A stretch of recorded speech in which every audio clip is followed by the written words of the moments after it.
tarde, muita luz, muita paz. Que a doce e serena paz do Mestre Nazareno nos envolva nessa tarde de hoje. E pedimos, como sempre, que nos direcione no propósito de bem servir. Hoje vamos estudar relativamente à parte filosófica de Sócrates que contribuiu para a implementação do cristianismo e mais notadamente do espiritismo.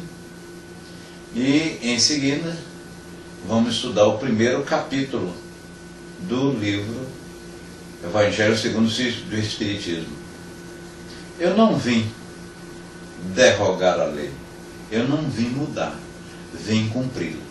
Vamos ver que inicialmente Moisés teve a revelação e instituiu um Deus único, com medidas fortes, com leis que eram necessárias para a época, porque havia um desvirtuamento quase que total. Depois Jesus, a revelação da doutrina do cristianismo. Jesus foi revelado a doutrina de amor e pegou os 10 mandamentos de Moisés e reduziu então somente 2: amar a Deus sobre todas as coisas e o próximo como a nós mesmos, ou como a você mesmo. Posteriormente, a doutrina dos Espíritos, que não foi revelado a um homem, mas foi revelado a vários espíritos em vários locais, que coube Denizar Revail, denominado pelo codinome de Kardec, a codificar. Codificação, juntar aquilo que estava a espaço e dar uma segmentação mais lógica à doutrina. Então Jesus não veio para revogar nenhuma lei. Pelo contrário, ele veio cumprir todas. Qualquer erro dentro da doutrina do cristianismo ou da religião de Cristo não está na doutrina, está em nós que praticamos. Essas e outras nuances do cristianismo vai ser objeto de estudo aqui e agora. Eu chamo a nossa amiga Sil para fazer a prece inicial ou indicar uma pessoa que a faça. Venha comigo. Muita luz e paz. Eu vos amo. Boa tarde a todos, meus amigos queridos. Agradeço a presença de todos por estarmos aqui para estudar essa doutrina maravilhosa, onde hoje vamos estudar o Evangelho segundo o Espiritismo, capítulo 1, Eu não vim destruir a lei. Então, vamos elevar nossos pensamentos e pedir proteção para o nosso estudo. Vou convidar a nossa amiga Isis para fazer a nossa prece inicial e que Jesus e a espiritualidade amiga esteja sempre conosco, intuindo nosso amigo irmão X para fazer o estudo e que tenhamos um estudo de muita paz e de muita luz. Então, bom estudo a todos. Passando, Isis.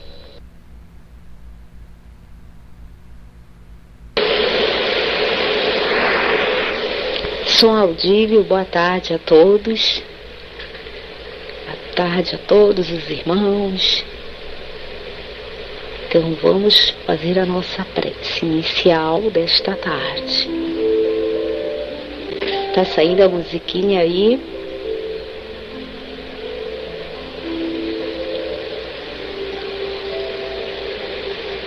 Então, boa tarde, meus irmãos, mais uma vez. E vamos nos recolher ao silêncio por alguns minutos e entregar-nos à oração, rogando o auxílio da providência divina para o nosso palestrante desta tarde, irmão Xistre. Que a paz de nosso amigo e mestre envolva a todos nós. Que o Cristo desperte neste momento as nossas consciências, a compreensão do nosso processo evolutivo, para que possamos discernir com clareza o bem e o mal, os objetivos evolutivos a alcançar. Que nós possamos corajosamente olhar para o nosso ser, fazermos aceitação do que nós somos, procurar a luz em nosso interior, viver em harmonia com a coletividade. Pai, vivificai e fortalecei nossas vidas, nossas consciências para o bem, para que nós possamos entender com paciência e com resignação que a diversidade da Terra representa a alteralidade do Espírito. Que na Terra, quando o coração perde, o Espírito ganha. Que morrer significa evoluir, ser, existir plenamente. Que o sofrimento, a dor engrandeçam, libertando o espírito ao verdadeiro sentido da vida. Que a tua luz, Senhor, possa inundar nossos espíritos e nos fazer sentir como verdadeiros filhos de tua criação. Que aprendendo a perdoar o nosso próximo, seremos perdoados, faremos compreensão e seremos felizes. Que vivendo o Evangelho do amor com serenidade, não sofreremos a crise agressiva da injúria, da calúnia, da difamação e do ultraje. Seremos sempre vitoriosos. E que renunciando às posses da matéria, tudo possuiremos no sentido do Espírito. Que chorando, sem maldizer, sem lastimar, transformaremos o processo de lágrimas em sorrisos de alegria. Que não nos alterando diante de elogios ou de seremos nós mesmos, alcançaremos a paz. Pai, que nós possamos viver em sintonia do universo, sendo o conhecimento, o amor, a paciência, a serenidade, a justiça, a fé, no vosso poder, a vida e evolução. Que nós percebamos que cada um de nós revela no cotidiano que aprendeu, o que essencialmente é. Que sejamos amor e que assim seja. Luz, amor e colheita. Uma boa tarde, bons estudos a todos. Irmão X, por favor. Boa tarde, minha irmã. Que assim seja. Novamente, aos que chegaram, muita luz, muita paz. Que a doce e serena paz do Mestre Nazareno nos envolva nos estudos da tarde. E solicitamos os patronos da sala, Chico Xavier e Maria Santíssima, como sempre solicitamos, para que nos intue e nos direcione ao propósito de bem servir. Um abraço de várias voltas. E como sempre, meus irmãos, eu solicito que coloquem um número na tela, porquanto vamos ler uma mensagem de Carlos César Pastorino, para continuarmos ou se não aumentarmos a nossa harmonia. De 1 a 288, por favor, algum de vocês digita. Número 3, obrigada, Sandra. E número 3 diz textualmente o que segue. Sandra, lembre-se de colhermos infalivelmente aquilo que houvermos semeado. Se estamos sofrendo, é porque estamos colhendo os frutos amargos das sementeiras errôneas do passado. Fique alerta quanto aos momentos presentes. Plante apenas sementes de otimismo, de amor, para colher amanhã os frutos doces da alegria e da felicidade. Cada um colhe exatamente aquilo que plantou. Evidentemente que isso aqui não é aquele destino, não é aquela expiação, não é aquela ação e reação, mas colhemos, na verdade, o que plantamos. E a mensagem nos exorta a preocuparmos sobretudo com o presente, para plantarmos sementes boas, sementes produtivas, para amanhã, no futuro, colhermos as mesmas boas sementes. E vamos ler também, vamos ler a 56. 56 a nossa irmã Rô colocou. Irmã Rô, seja otimista. Procure subir e esperar sempre que o melhor lhe aconteça.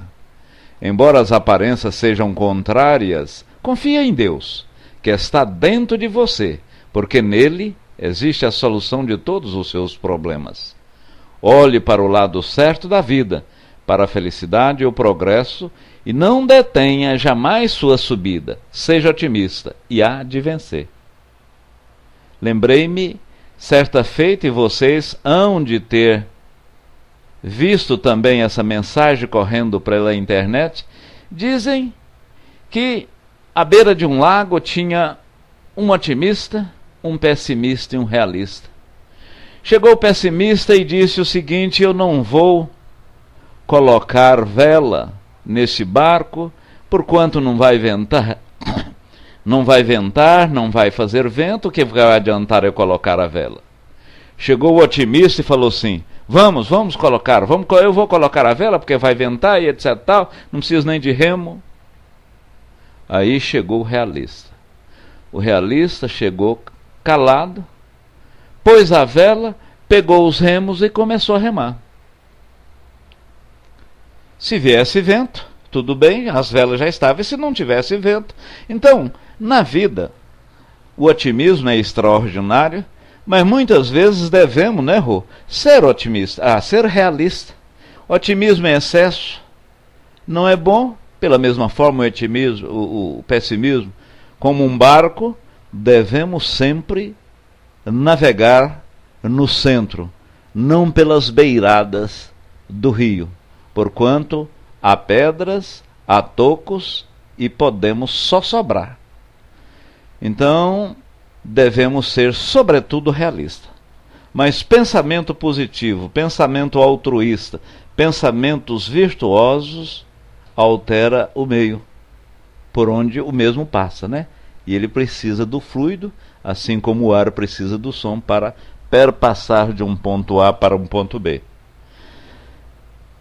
Meg Alves, fraterno agradecido, e Armando, sejam todos bem-vindos. Paz e luz.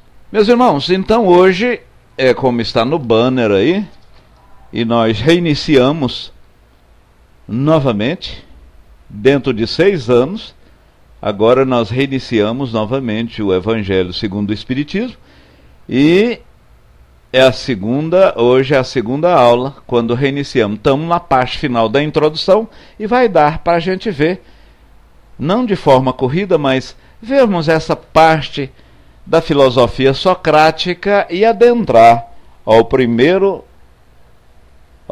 capítulo do Evangelho segundo o Espiritismo, que é não destruir a lei.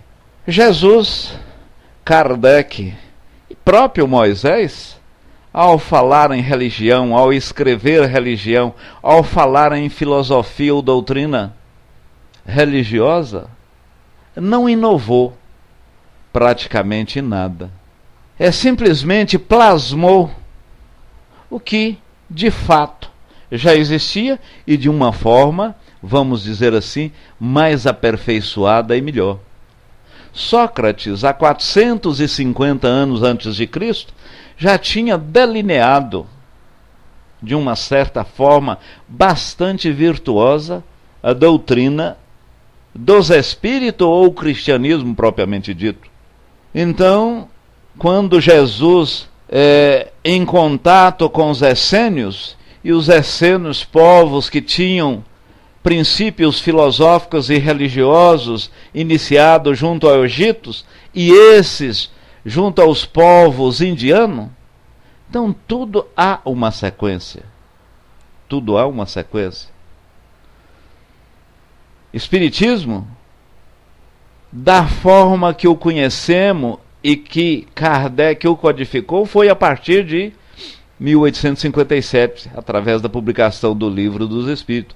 Entretanto, a mediunidade, a comunicação dos mortos, entre aspas, e os vivos, sempre existiu. Muito embora foi codificado, foi estruturado, foi parametrizado a partir de 1857 pelo Allan Kardec, professor Denizar. Veja bem, meus irmãos, há 430 anos antes de Cristo, Sócrates, como Cristo, ele nada escreveu. E somos sabedores da sua filosofia, do dorso da espinha dos seus dizeres pelo seu filósofo ou pelo seu discípulo Platão. Ele, como Jesus, nada escreveu. E Jesus, como Cristo, teve uma morte igual aos criminosos comuns, enquanto um foi morto, obrigado a tomar cicuta, o outro foi cravejado, foi morto, crucificado. E, na verdade, ambos tinham plena consciência de que a vida não terminava com a morte física.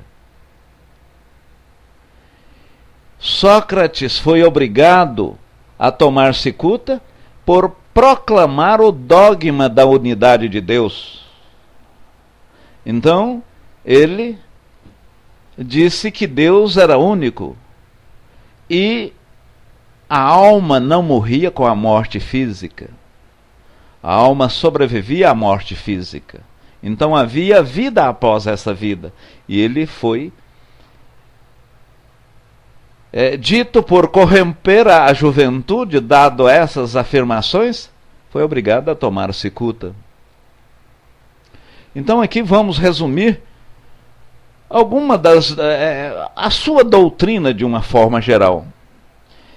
Sócrates diz, como diz a própria doutrina dos espíritos, que o homem é uma alma encarnada, que havia várias vidas ou várias existências, uma alma encarnada. E falava-se também na evolução da alma, tanto na carne quanto após a morte física. Sócrates falava isso muito bem, e a nossa doutrina, ela evidencia isso. Ele, quando nós falamos que a vida não começa no berço e nem termina no túmulo, ele também advogava a pré-existência da vida, ou seja, da alma. A pré-existência da alma. Olha que similitude, olha que similaridade da doutrina socrática com a espírita.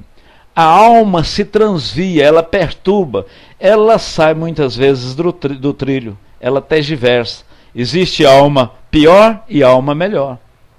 E nós, da doutrina espírita, somos sabedores que qualquer ser, ele é totalmente diferente. Uma alma é diferente da outra. Não existe.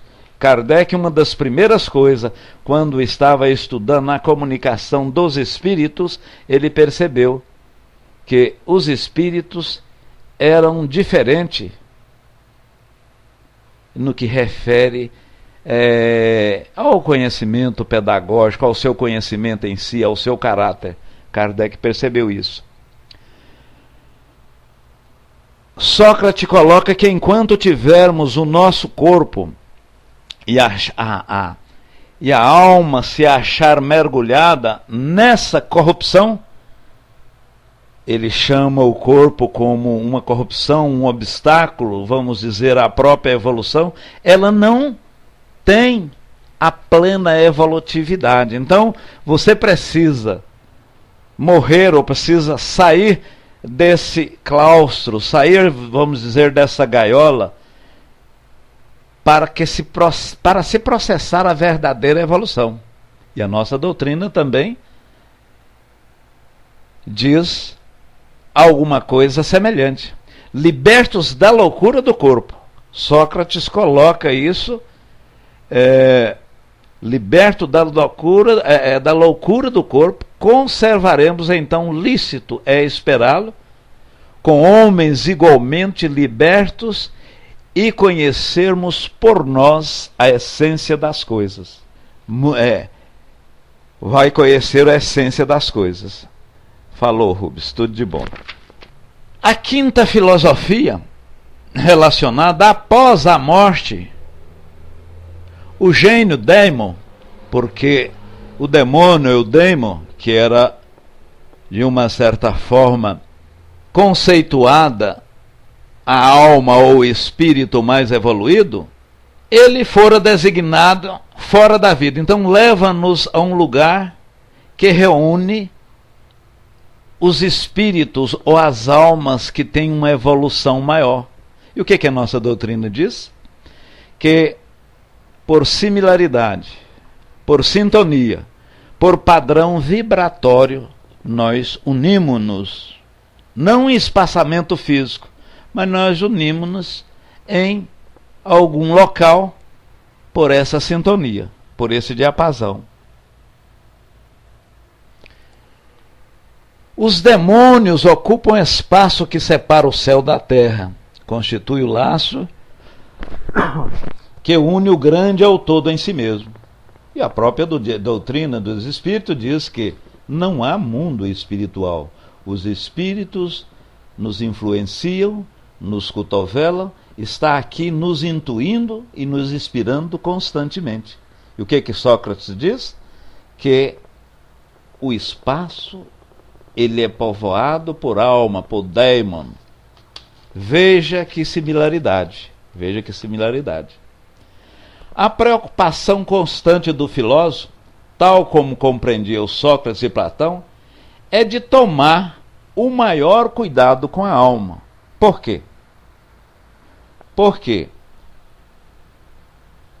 se você, na vida, de uma certa forma, implementar ações virtuosas, ações que venha a contribuir com a sua evolução, você está elevando de forma ascensional, de forma, vamos dizer, proativa em termos de evolução à alma. A nossa doutrina diz pela mesma coisa. Então, Sócrates e Platão, ele via e compreendia perfeitamente os diferentes graus de desmaterialização. E à medida que o homem na condição de espírito desvinculava da matéria, dava mais importante à procura de que eles naquela época diziam a procura da verdade, havia consequentemente uma evolução. E o que diz a doutrina dos espíritos? Que estamos aqui, neste orbe, evoluindo, colocando em prática aquilo que idealizamos na erraticidade, ou seja, progredindo na escala de Jacó, progredindo cada dia, cada vez mais, até tornarmos-nos espíritos perfeitos. Para aí, irmão X, espírito perfeito, sim, seremos tal qual Jesus foi ou é atualmente. Vamos ter ainda, com certeza, algum orbe, algum planeta para dirigismo, porque seremos ainda um Chico, uma Madre Teresa de Calcutá, um Jesus, um Gandhi. Seremos ainda um espírito de escola. O corpo conserva bem impressos os vestígios dos cuidados que foi objeto de acidente que sofreu. Dá-se o mesmo com a alma. Olha aí a questão do perispírito. Quem disse isso é Sócrates. Nós, quando, de uma certa forma, praticamos alguma coisa que vá de encontro ao nosso corpo, por exemplo, um ato suicida, um tiro na cabeça, nós ferimos substancialmente, além do corpo, o perispírito. E esse perispírito carrega as marcas por, muitas vezes, algumas existências. Sócrates falando de uma certa forma e de uma maneira bastante ainda em gênese, né? Do perispírito, de forma muito vestibular do perispírito. Já estava falando do perispírito. De duas uma, Sócrates diz: ou a morte é uma destruição absoluta, ou é a passagem da alma para outro lugar. Se tudo tem que extinguir, extingue-se o corpo. E Críton, certa feita, e 2 dias antes de Sócrates ser executado, ele foi, Críton chega lá, mestre, eles vão, o senhor foi condenado, o senhor será morto amanhã, as portas, e Sócrates ficava, a porta ficava aberta. Críton chegou lá e disse: vamos sair. Ele falou: não, mas quem? Quem disse? Para aí, Críton, então você não entendeu nada. Eu não morrerei. e ele pegou na pele. Ele já era uma pessoa assim de uma certa idade, porque naquela época a pessoa de 60 anos era uma pessoa já bem idosa. Eu não sei com quantos anos específicos ele foi executado. Mas ele falou, não, o que pode morrer é este corpo, a alma não morre. Você não entendeu nada. Então, essas pessoas que atingiram uma evolução anímica, uma evolução do ânimo, da alma maior, não tem medo de morte, não tem medo dessa passagem, não tem medo desse dito mundo espiritual, porque sabe que a morte em si, ela não existe. Sócrates coloca aqui que a riqueza é um grande perigo. Todo homem que ama a riqueza não ama a si mesmo. Olha aí que coisa perfeita. E o que Jesus diz? Jesus disse que aquele que preocupa mais com o que o cupim corrói e a ferrugem ou a traça consome, ele está preocupando mais com a matéria.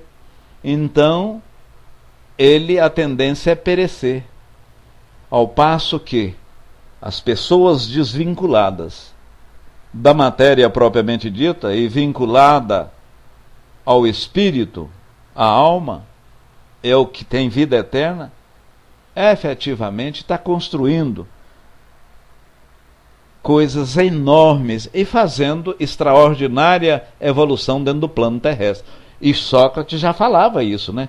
Aquela pessoa que está preocupado com a carne, com as vicissitudes terrenas, ele está, de uma certa forma, perdendo tempo. Ele diz o seguinte: chama o homem vicioso a esse amante vulgar que mais ama o corpo do que a alma.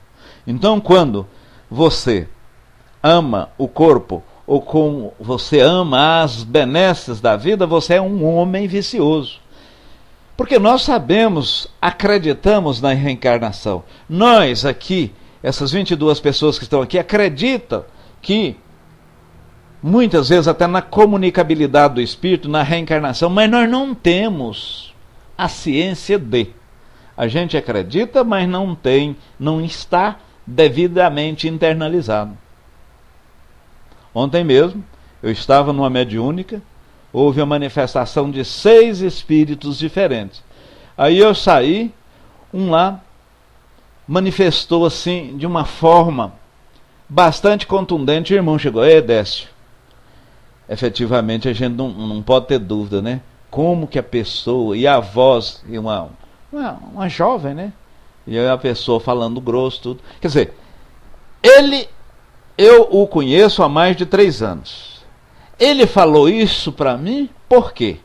Porque porque viu a fenomenologia em si. Ele participou do fenômeno. Então, muitas vezes, a gente tem que participar.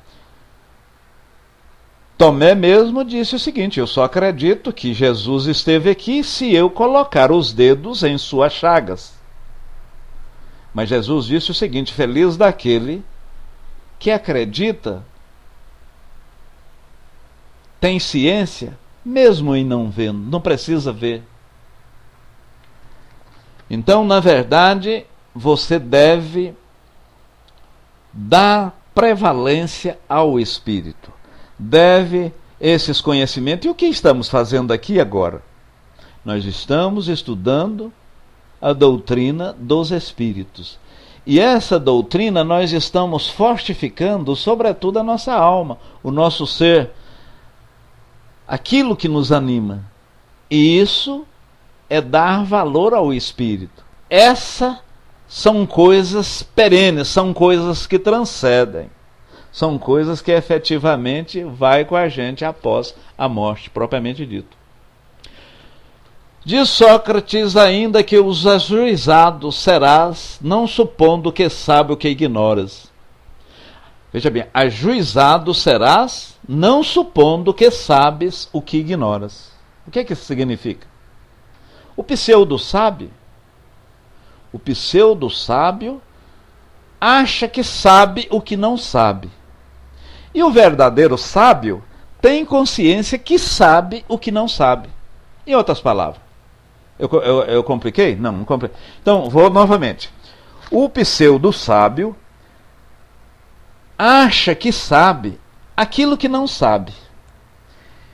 E o verdadeiro sábio tem consciência, tem ciência, que não sabe aquilo que não sabe. Então, o verdadeiro sábio sabe que tem muita coisa a aprender. Então, por isso que Sócrates disse de uma forma bastante abalizada: ajuizado serás, não supondo que sabes o que ignoras. Então, se eu ignoro, dentro da física quântica, que um átomo X dá um salto quântico para uma camada Y, e quero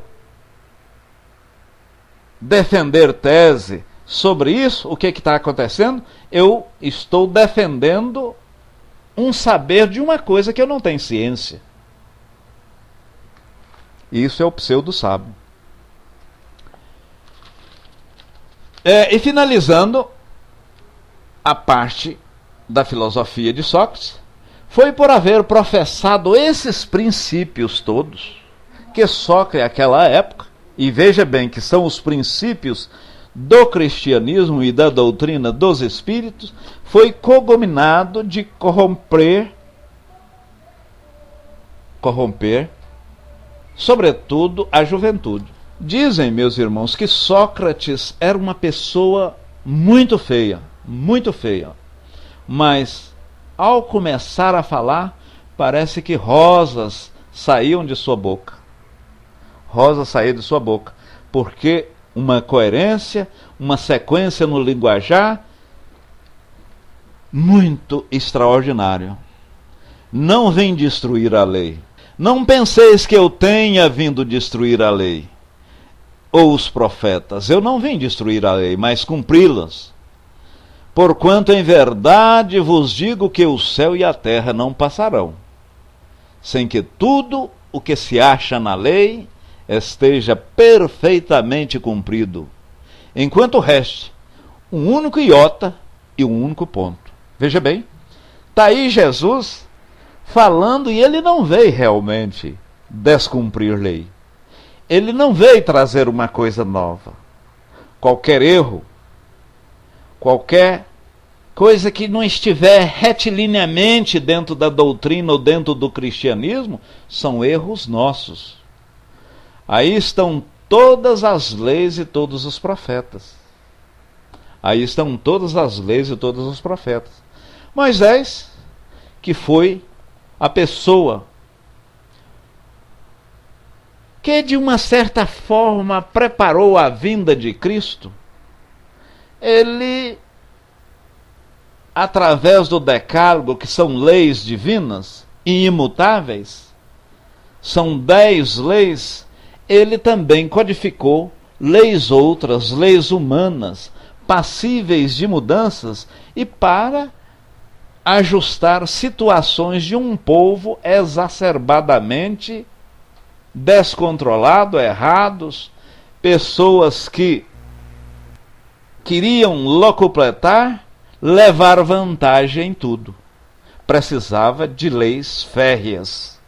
Mas, para lembrarmos essas 10 leis mosaicas, e inclusive todas, e a gente quando diz todas nós estamos generalizando, mas praticamente todas as leis humanas em qualquer país foram baseadas nessas leis do decálogo. Os códigos civis, os códigos penais, essas leis, a sua base, a moral está íncita, está dentro dessas 10 leis de Moisés. E a primeira lei seria, amar Deus sobre todas as coisas. A segunda é não pronunciar o seu nome em vão. A terceira, relativamente a guardar um dia, santificar um dia da semana. A quarta era honrar o pai e a mãe. A quinta, pedia para não matar. A sexta, não cometei adultério. A sétima era não roubar. A oitava, não prestar falso testemunho. A nona, relativamente a não desejar a mulher do próximo. E a 10ª, não cobiçar, né? A casa do próximo, a ovelha, o servo, a serva, a mulher, etc.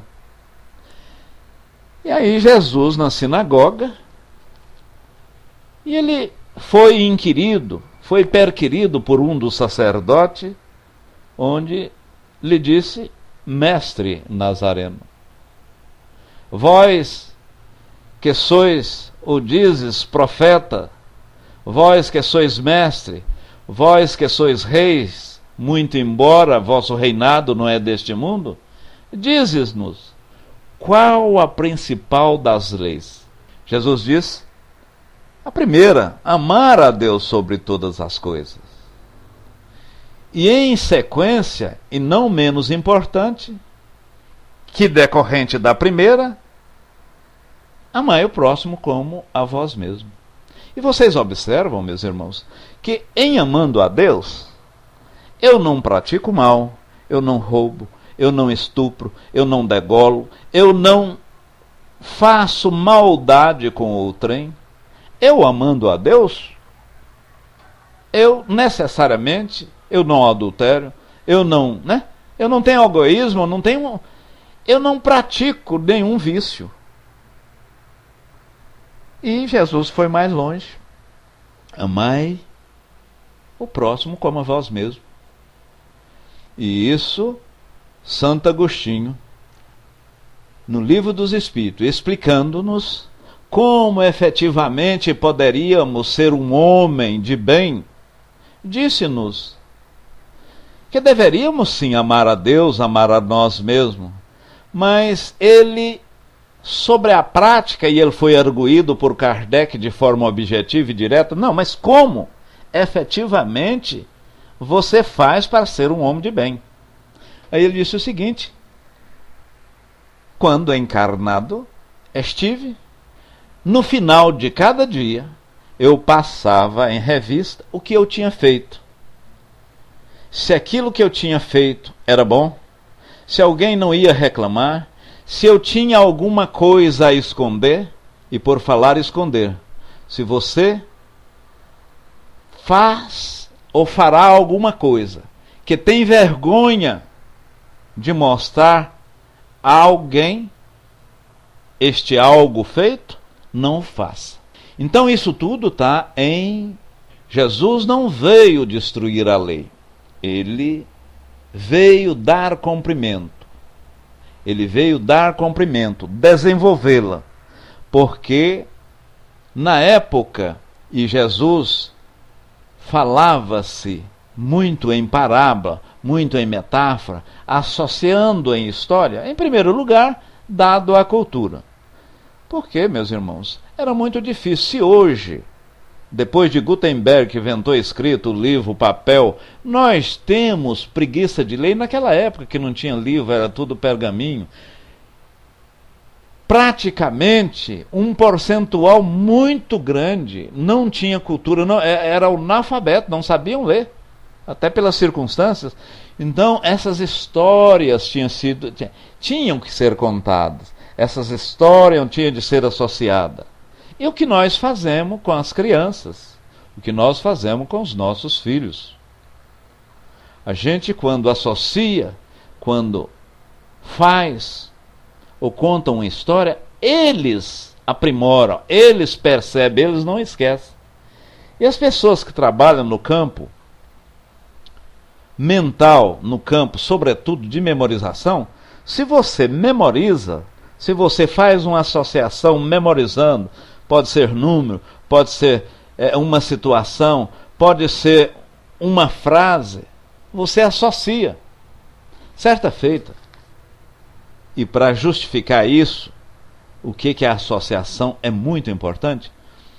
Eu estava num curso de memorização, e o cidadão pedia para... fala uma palavra. Você falava quadro, outro computador, guarda-roupa, cama, cadeira. Cada um número. E aí ele falava. Aí no final ele pegava 50 ou 60 palavras.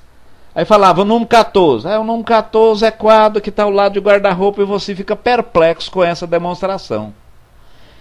Mas simplesmente, para fazer isso, você tem que associar, ou seja, decorar mesmo. De 1 a 50, você decora 50 números. Digamos que o seu número 1 é um prédio. O número 2, um guarda-chuva. Quando falar lá, guarda-roupa número 1, se associa com o prédio, o guarda-roupa em cima de um prédio, mas não guarda-roupa simples não. Falar número 2, São Paulo, você associa São Paulo debaixo do guarda-chuva. De sorte tal, claro que falar 2 você lembra do guarda-chuva, você vai levar de São Paulo. Então você lembra do número, você lembra daquela associação que fez. Por isso que parábola. Por isso que essas associações, essas metáforas são fortes. São fortes. Você, quando fala Décio, o 10º filho, você vai lembrar, se você, muito prazer, Décio, Valquíria, mas se você lembrar daquele Décio, aquele seu compadre, aquele Décio que te passou uma raiva, se você associar aquela pessoa que te trouxe um benefício, aquela pessoa que efetivamente fez uma diferença em sua vida e associando com o meu nome, propriamente dito, você não vai me esquecer. Era isso que Jesus usava. Era essa metáfora, essa associação, essas parábolas. E ele, dado ao conhecimento das pessoas, não poderia falar detalhadamente o que hoje Jesus, através da sua doutrina, o Espiritismo, nós falamos. Porque, na verdade, a rigor, meus irmãos, não é sendo fanáticos, longe de Espiritismo ser a melhor religião e a melhor filosofia, mas ela explica de forma cabal.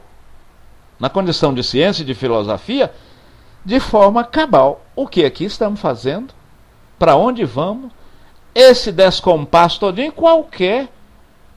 qualquer dúvida que você tem, a nossa doutrina explica. Muitas vezes você pode não querer absorver aquela explicação. Mas a doutrina dos Espíritos explica por que nós estamos aqui agora. Explica por que eu lhe ofendi. Explica porque você, ao falar aquela frase de ontem, ou a de hoje, você tergiversou, você não foi objetivo, você falou isso, deixou de falar aquilo. Então a doutrina explica. E mais, explica com clareza todos os milagres de Jesus. Por que Jesus andou sobre o lago, sobre o mar, o porquê, como ele transformou água em vinho, como através da saliva fez aquele emplasto e curou o cego, como fluidicamente através de um sopro deu audição àquele surdo de nascença. Então a doutrina dos Espíritos explica tudo. Não é uma fé cega, é uma fé sustentada, uma fé racional. E Kardec chegou com propriedade e limpidez dizer que a fé é inabalável quando pode encarar a razão em qualquer época da humanidade, sem claudicar, sem mancar, sem tergiversar, né? Então essa é a verdadeira fé. Eu acredito porque eu estou vendo, estou sentindo e sei que é daquela forma. Não acredito porque me disseram, porque falaram que deveria ser daquele ou daquele outro jeito. Então eu acredito porque sei. Eu acredito porque, né, houve a comunicação. Houve a comunicação espiritual. Houve o interrelacionamento do espírito que não mais está na carne. Eu percebi, eu vi, igual ontem, por exemplo, né? Você não pode. Você vê coisas extraordinárias. Na terça-feira passada, eu estava até falando na sala, uma senhora lá, senhora não, é adolescente, uma pessoa de uns 19 anos, 23 anos, Ela incorpora um espírito, e o espírito com a dor no pé, e nós estávamos estudando isso, a parte fluídica, né? Nós estávamos estudando esse fluido. Aí, não foi eu que cheguei, não foi eu que atendi, não, mas foi meu amigo ao lado, assim. Aí ele falou, e o que está ocorrendo, e por que essa dor? Não, eu já morri, tenho 80 anos, mas é uma dor no pé extraordinária. E por que isso, meus irmãos? E por que isso? É porque nós estávamos falando há poucos instantes que aquela pessoa que fica vinculado à matéria, aquela pessoa que fica vinculada à matéria não esquece. Ele sente a dor no pé, ele sente aquele câncer que estava no seu estômago, ele sente ou quer ficar ainda junto aos seus bens, ele não desvincula. Ou seja, ele não trabalhou aos valores espirituais, ficou vinculado aos bens que a ferrugem consome e a traça destrói. E o que Sócrates disse? Que Jesus posteriormente reafirmou: o homem que fica vinculado à riqueza, ele perde a sua vida, porque a vida é espiritual. Mas veja bem, irmão X, então Jesus condenou a riqueza, condenou o dinheiro? Não. O dinheiro é uma coisa extraordinária. O dinheiro, na condição de matéria, nos dá a veste, nos dá a alimentação, nos proporciona a educação aos nossos filhos, às pessoas por nós tuteladas. É muito importante, nos dá alimentação.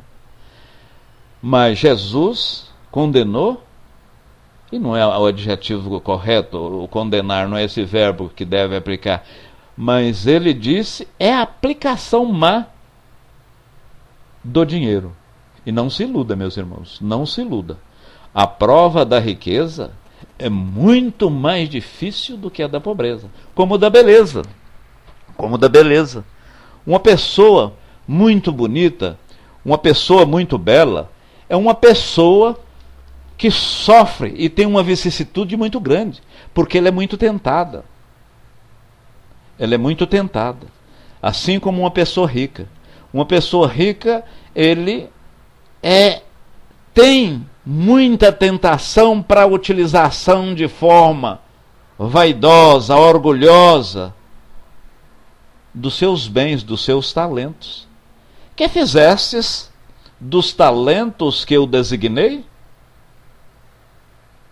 O importante não são seus talentos, o que você tem, mas como você os utiliza. E esses talentos é minha inteligência, é minha caridade, é o meu bem proceder. Tudo que é me dado aqui é por empréstimo. E eu, naturalmente, prestarei conta destes talentos num segundo ou em terceiro instante, ou seja, após o desenlace desse corpo físico. E aí é o que ocorre o céu ou o inferno. Ora, eu não usei meus talentos devidamente. Eu não tive para com o mesmo uma aplicabilidade virtuosa. Então, ao passar deste para o outro plano espiritual, que na verdade é o mesmo plano, porém em outra dimensão, a minha consciência vai cobrar. Mas eu deixei de fazer isso, deixei de fazer aquilo, fiz aquilo em demasia, uma vez que eu não deveria ter feito desta forma. Então, a própria consciência vai ser uma argrúria, vai ser um cadinho onde vai me aprisionar. Nesse aspecto e nessa perturbação, eu estou aonde? Estou no inferno cristão. Eu estou no inferno. Ou, por outro lado, você fez um bem, a ciência do dever cumprido, que está lá muito bem no livro dos Espíritos, relativamente à felicidade, que a felicidade constitui-se, no campo material, você viver com o necessário. O supérfluo é demais, né? Tem até aquela música do Mobley. Viva com o necessário, aí você é feliz. E no campo moral, é você ter ciência de uma vida a posteriori, de uma existência futura, e a ciência do dever cumprido. Aquilo que São Francisco fez, Santo Agostinho falou, relativamente ao homem de bem, que ao término do dia eu repassar as minhas ações. Repassar as minhas ações. Se alguém reclamar, então, efetivamente, eu não fiz uma boa ação. Aí é que está o céu e o inferno. Eu não vim destruir a lei, porém cumpri-la, disse Cristo. E o Espiritismo não vem destruir a lei cristã, mas dar uma execução. A doutrina espírita explica o que de uma certa forma estava velado, o que de uma certa forma estava em parábola, o que de uma certa forma Jesus não pôde, por questões culturais, explicar tudo. Vos enviarei o Consolador prometido, e ele ficará com vós doravante, né? E ele ficará, que é o próprio, na nossa visão, o próprio Espiritismo. Mas com isso não significa dizer que a doutrina espírita é a melhor doutrina ou é a melhor religião. E foi isso aí perguntado para Kardec. Kardec, fazendo não um proselitismo, mas viajando àquelas cidades próximas à França, chegou alguém para ele e disse: Senhor Denisard, qual a melhor religião? Kardec diz: a melhor religião é aquela que eleva moralmente o homem, ou seja, aquela que aproxima o homem de Deus. Todas religiões são extraordinárias, todas as doutrinas filosóficas e religiosas são extraordinárias, desde que propugna, desde que direciona os seus adeptos à evolução. Então,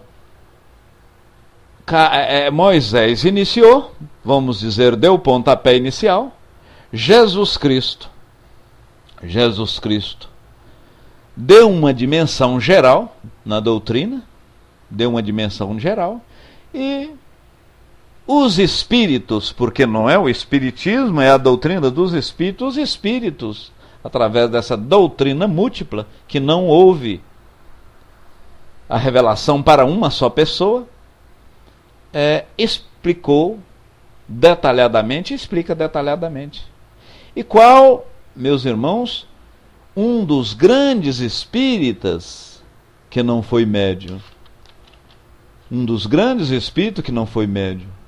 Allan Kardec. Felizmente ele não foi médium. Para aí, irmão, você está falando felizmente ele não foi médium? Sim, ele não foi médium e ele mesmo formulou este questionamento. Mas para aí, por que eu tenho que usar essas adolescentes, esses médios, para responder essas perguntas? Porque isso não pode ser. Olha, a sua missão é maior. A sua missão é coordenar.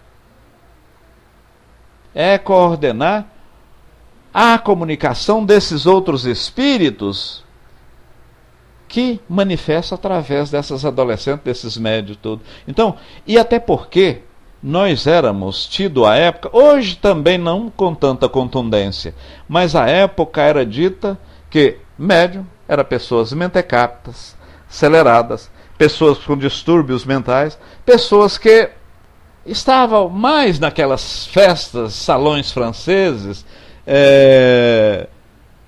exibindo de uma forma personalística, né, com quem eu vou casar, para quem vou, essa coisa serve para isso para aquilo.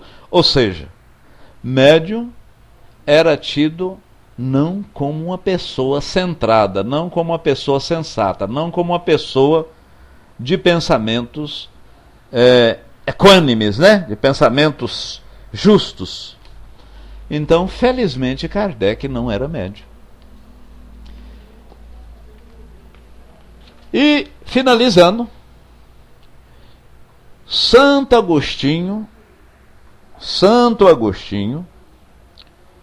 é um dos maiores vulgarizadores do Espiritismo. É um santo. E veja bem, a gente fala santo, e muitas vezes nós, até espírito, na hora que fala...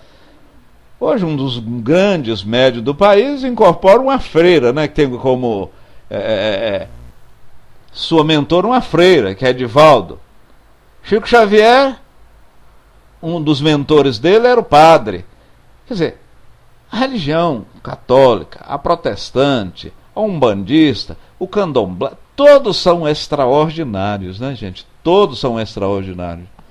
Evidentemente que a gente não vai fazer as suas práticas, torná-las, né? É o pragmatismo, colocar na prática o que eles teoricamente advogam.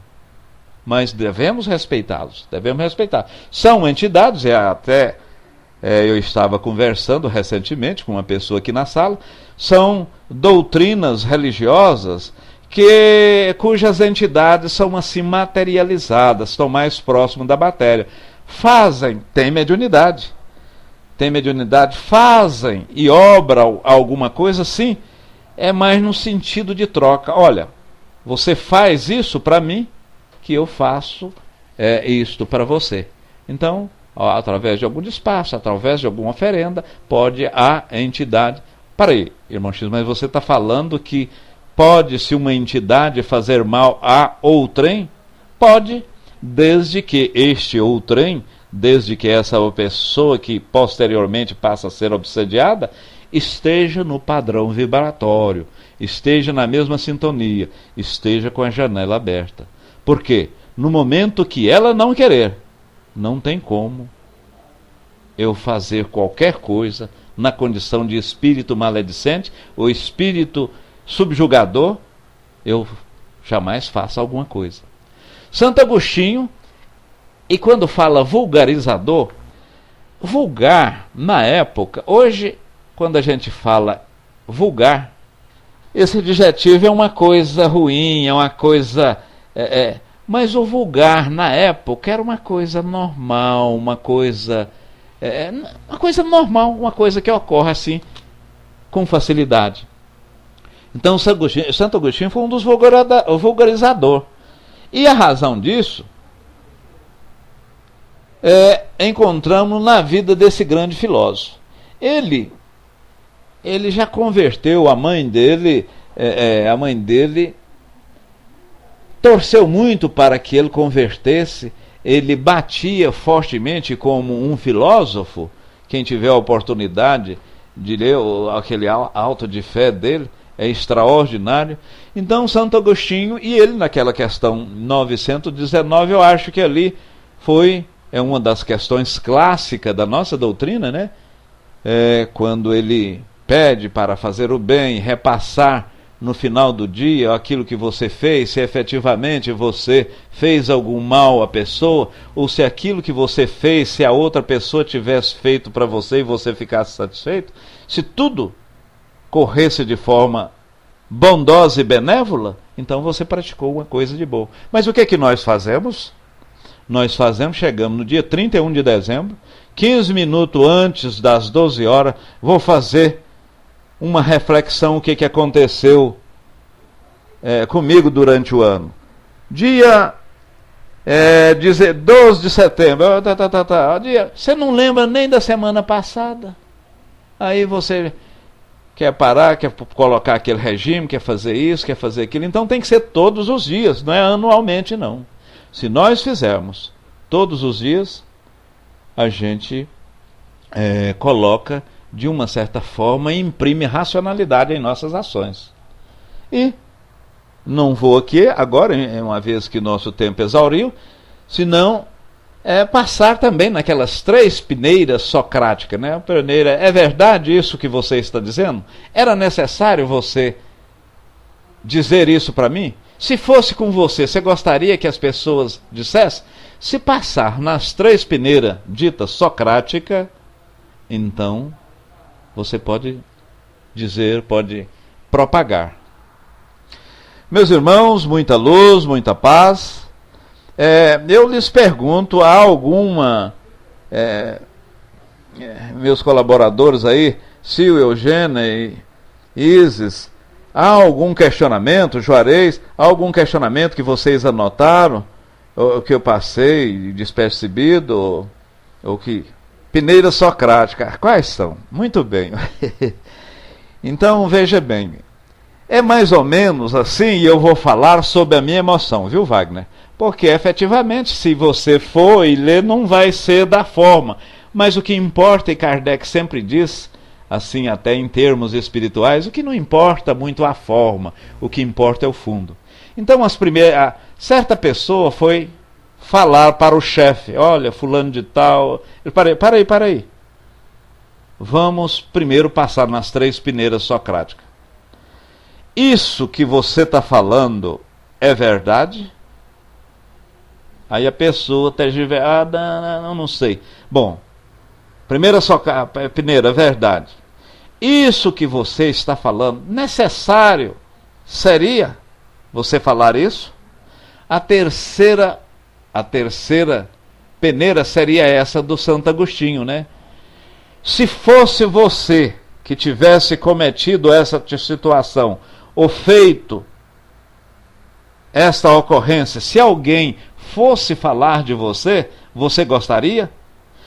Tudo bem, se você passou por essas 3 peneiras, dita peneira socrática, e reporto aqui, Wagner, eu falei sobre a minha emoção, então, tudo bem, vamos dar sequência. Caso não, desconsidere. Então, tá bom. Rosana e Balk, sejam todos bem-vindos à Sala Luz no Caminho. Como não tem nenhum questionamento, eu vou...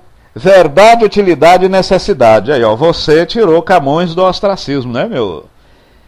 Tirou Camões do ostracismo. Então, a peneira da verdade. Isso que você está fazendo é verdadeiro? Isso que você está me contando é útil? Por último, é necessário você fazer isso? Então, as peneiras da verdade, da utilidade e da necessidade. É uma nova marca de cappuccino, Wagner. Sil, meus irmãos, sintam-se abraçados, amigos dos 2 planos. Um abraço de várias voltas, muita luz e muita paz. Estaremos aqui novamente à sexta-feira. Tudo de bom, mas tudo de bom mesmo. Muita paz.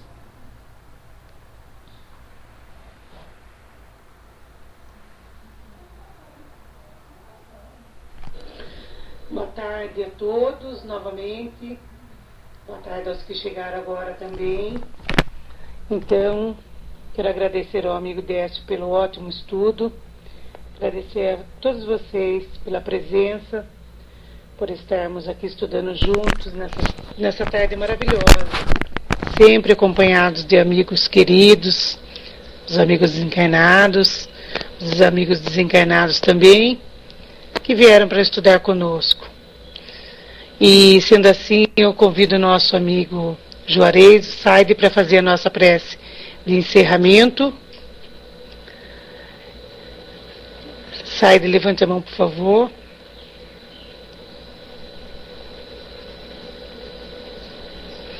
Então, desejo um lindo final de tarde a todos. Fiquem todos com Deus e com Jesus. E na próxima sexta-feira estaremos aqui novamente, às 15 horas, para estudar de novo essa doutrina maravilhosa. Então, um beijo no coração de todos e obrigada. Passando, Saide.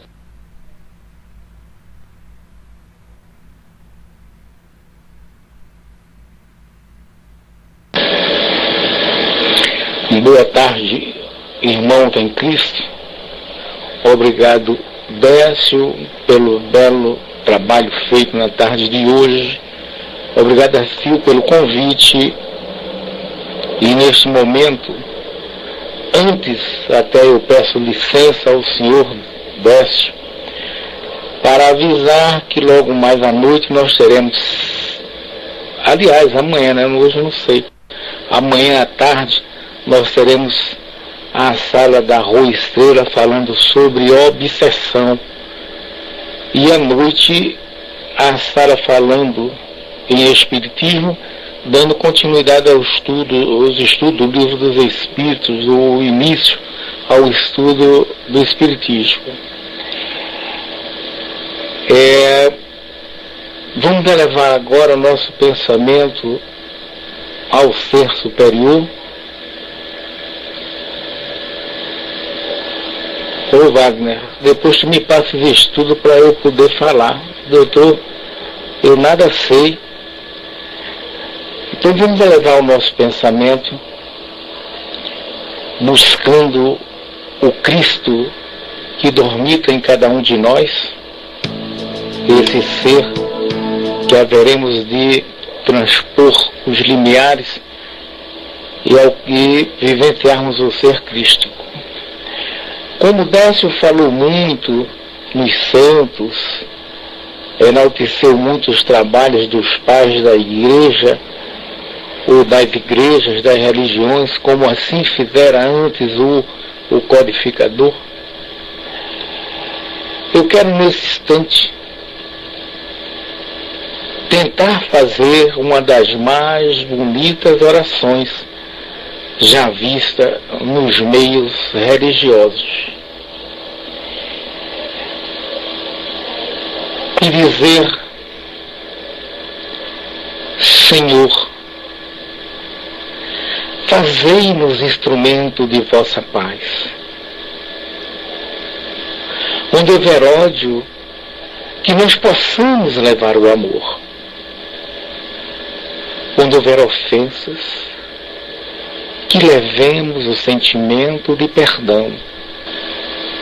Onde houver discórdia, Senhor, que sempre tenhamos uma palavra amiga para que haja a união entre os seres.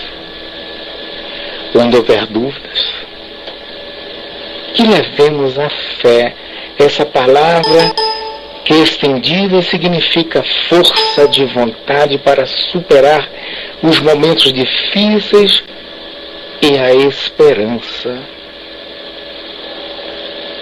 Onde houver erros, que nós possamos corrigi-los com os nossos irmãos, levando a verdade que somente tu a tens. Onde estiver desespero, Senhor amado, sejamos nós a esperança da calma. Onde houver tristeza, que possamos levar a alegria, enxugando as lágrimas que caem dos rostos por ainda não te conhecerem, Senhor. Onde houver trevas, que sejamos nós a luz a iluminar o caminho dos viajores perdidos. Ó Mestre amado, fazer com que procuremos mais e mais consolar,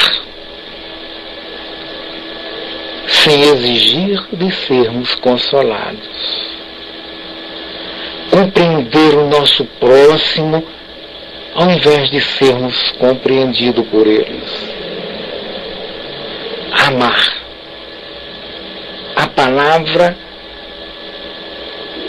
que alimenta o universo, o sentimento que cria, dando prosseguimento a esse mundo. Então que amemos, Senhor, sem sermos amados, porque adiante este círculo estará fechado.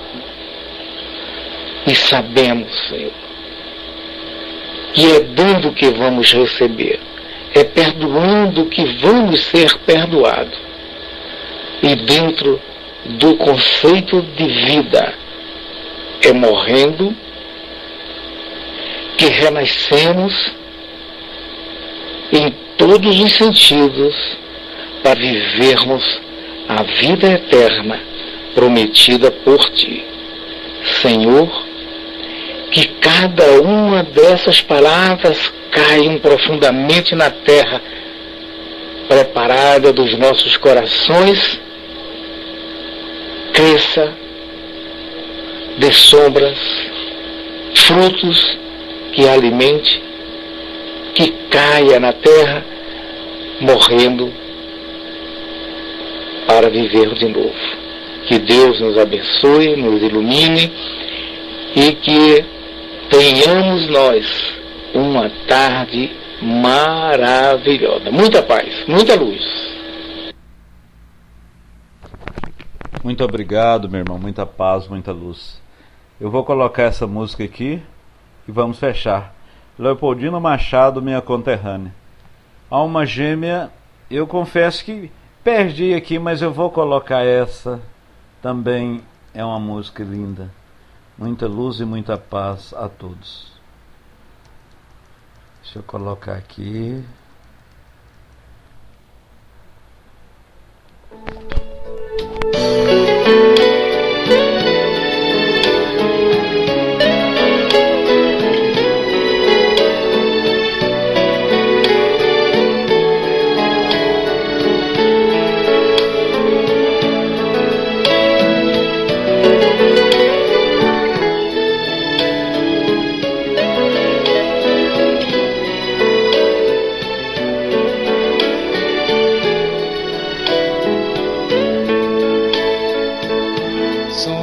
Companheiros, amigos, irmãos, que vivem alegres pensando no bem.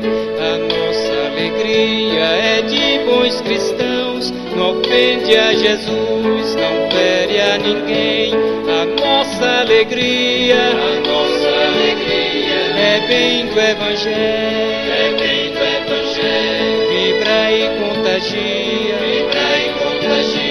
da criança ao velho, mesmo entre perigos, daremos as mãos, como bons amigos, como bons cristãos, sempre ombro a ombro, sempre lado a lado, vamos trabalhar com muita alegria pelo espiritismo mais cristianizado, pela implantação da paz e harmonia. A nossa alegria é bem do Evangelho, vibra e contagia,